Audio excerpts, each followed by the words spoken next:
Good afternoon. My name is Nate. I am the communications specialist at UMFS. I am hoping that we can get Will from the Child and Family Healing Center. He's a lead therapist over there. I'm hoping we can get him back on the line. We're having a little bit of problem with internet connection here, so we're going to give it another shot. And we're dialing him in now, so let's see how this works.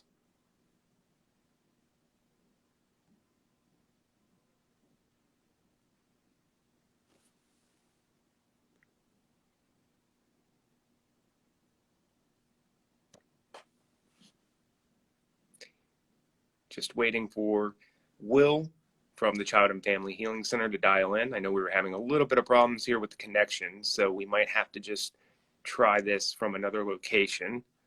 Let's see if he gets dialed in here. The request has been sent. Here we go. Hey, Will. Oh, you're outside now.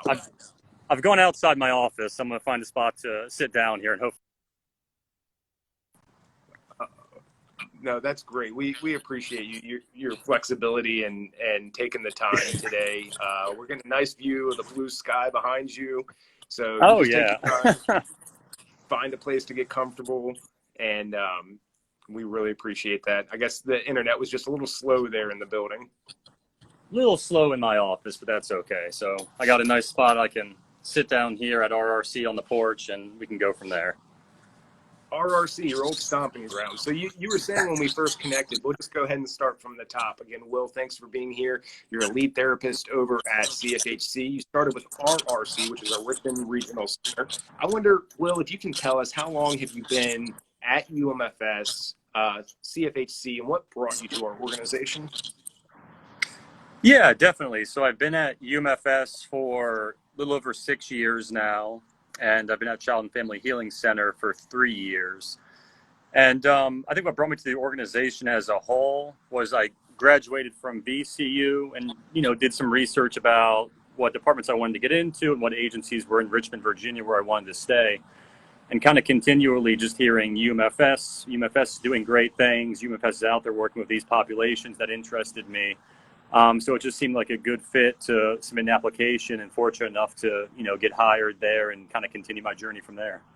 Well, that's great. And we're so glad to have you. And you've been with the organization, as you said, for a while now, and really has been just a great addition to working with our team over at CFHC and before that, Richmond Regional. I want to know, Will, what inspired you to become a therapist? Was there a situation in your life that brought you to this decision?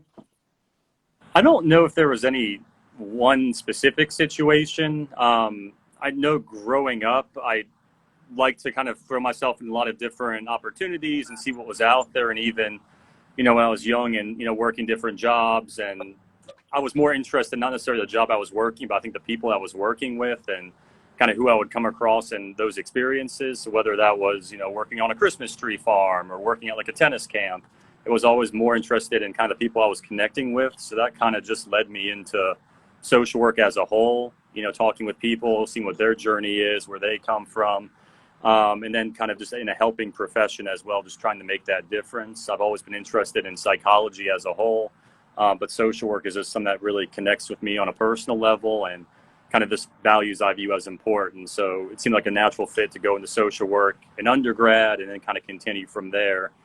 From James Madison University down to Richmond at VCU. Well, that's great. Did you say you worked on a Christmas tree farm? I did work on a Christmas tree farm, yes, awesome. For several years.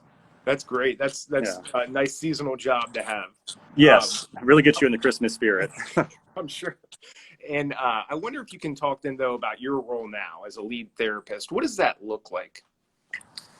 Yeah, so, typically in the full-time therapist position, you have a caseload of 5 clients who are living here on our residential campus, and you're responsible for each client for seeing them at least 3 sessions individually and then 1 family session per week, and kind of just really being their guide throughout their progress and journey here at UMFS. So in addition to those duties, lead therapist, we have 3 lead therapist tracks here. So we have the supervisory, which is myself, who supervises some of the therapist team.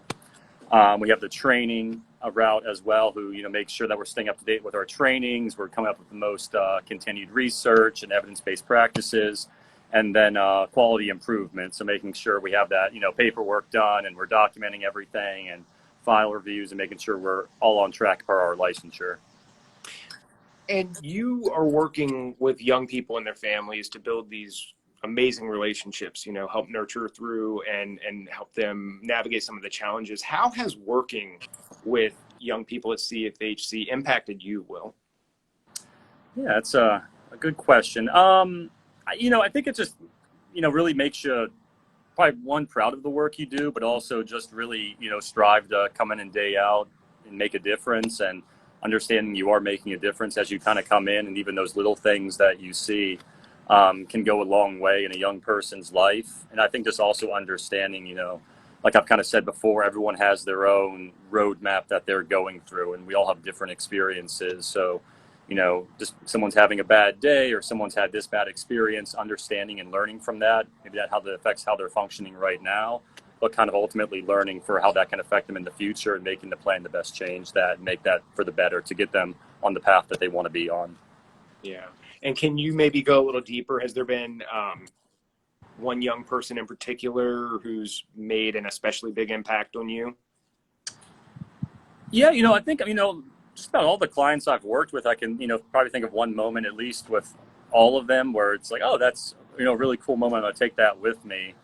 I think certainly the case is that, I pay attention to. I had one where, it was in residential for a long period of time, longer than you want someone to stay in residential. And it was for a variety of reasons. But I think, when you look at the trajectory of someone coming into care, or maybe they don't have a lot of family connections, and then they reach the end point, and when you're previously looking, maybe we're exploring more foster care options, but now we've actually identified relatives. We found a place for this child to go. We've built that connection while they're here. We feel really good about what that future has for that particular child and family. That's a case that probably sticks out in my mind the most, where, starting with, zero minimal adult connections, no real idea of what a safe relationship with an adult looks like, and then discharging, and it's, wow, we have a whole family support system built for this child. And that's a really cool case to go back to and think about.